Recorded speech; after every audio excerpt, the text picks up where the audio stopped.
Hello hello friends, Krishna किरण कहानी channel पर आपका स्वागत है। कहानी सुनने से पहले आप इस चैनल को सब्सक्राइब कर लें, बेल आइकन दबाना ना भूलें। कहानी सुनने के बाद लाइक एवं शेयर जरूर करें तथा मैसेज में आपको कहानी कैसी लगी यह जरूर बताएं। किसके श्राप के कारण कलयुग में पांडवों को लेना पड़ा पुनर्जन्म? कहाँ जन्मे थे पांचों पांडव? अधिकतर लोग यही जानते हैं कि महाभारत युद्ध के बाद ज्येष्ठ पांडव युधिष्ठिर हस्तिनापुर के नरेश बन गए, परंतु शायद ही लोग जानते हैं कि महाभारत युद्ध के बाद वास्तव में क्या हुआ था। पांचों पांडवों को किसके श्राप के कारण कलयुग में जन्म लेना पड़ा? Rebirth of Pandavas. युद्ध के अंतिम दिन रात को अश्वत्थामा पांचों पांडवों को मारने के लिए उनके शिविर में गया।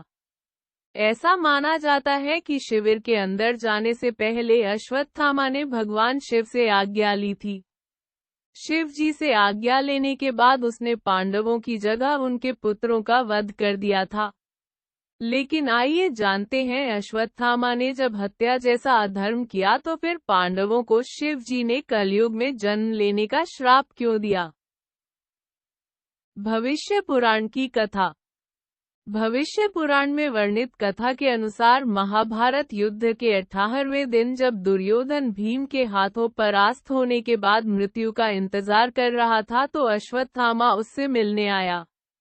दुर्योधन की स्थिति देख वह क्रोधित हो उठा और रात के समय पांडवों के शिविर जा पहुंचा। शिविर में अंदर जाने से पहले उसने भगवान शिव की प्रार्थना की। अश्वत्थामा की प्रार्थना से प्रसन्न होकर भगवान शिव ने उसे एक दिव्य तलवार दी। ऐसा माना जाता है कि अश्वत्थामा ने उसी तलवार से पांडव पुत्रों का वध किया था। शिव जी के साथ पांडवों का युद्ध। उधर पांडवों को जब पुत्रवध का समाचार मिला तो वे उस शिविर में पहुंचे जहां अश्वत्थामा ने उन सभी का वध किया था। फिर पांडवों ने जब जाना कि अश्वत्थामा ने यह अधर्म शिवजी की आज्ञा से किया है तो पांचों भाई शिवजी युद्ध करने चल पड़े। पांचों पांडव जब भगवान शिव के पास पहुंचे तो उन्होंने शिवजी को युद्ध के लिए ललकारा। पांडवों की ललकार सुनकर भगवान शिव अपने असली रूप में आ गए। फिर पांडवों ने जैसे ही भगवान शिव पर वार करना चाहा, उनके सभी अस्त्र शस्त्र शिवजी के अंदर समा गए। यह देख पांडवों को बड़ा आश्चर्य हुआ। तब भगवान शिव बोले, तुम पांचों भाइयों ने जो मुझसे युद्ध करने का अपराध किया है उसका दंड तुम सभी को अगले जन्म में भुगतना पड़ेगा।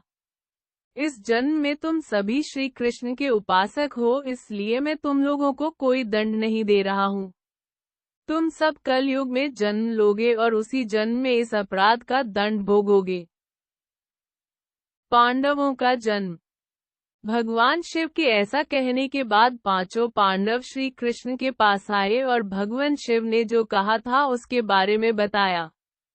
तब भगवान श्री कृष्ण ने कहा, देवाधिदेव महादेव ने अगर ऐसा कहा है तो तुम सभी भाइयों को अवश्य ही कलयुग में जन्म लेना पड़ेगा।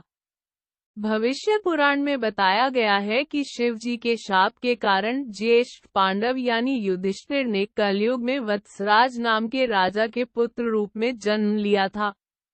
इस जन्म में युधिष्ठिर का नाम मलखान था। वहीं अर्जुन का जन्म परिलोक नाम के राजा के घर हुआ था। इस जन्म में अर्जुन का नाम ब्रह्मानंद था, जबकि भीम ने वीरन नाम से वानरस राज्य में जन्म लिया। नकुल का जन्म कान्यकुब्ज के राजा के रूप में हुआ और इस जन्म में उनका नाम लक्षण था। जबकि सहदेव कलयुग में भीम सिंह नाम के राजा के घर जन्मे थे। साथ ही आपको ये भी बता दो, कलयुग में दानवीर कर्ण ने जन्म लिया था। कलयुग में कर्ण का जन्म तारक नाम के राजा के रूप में हुआ था।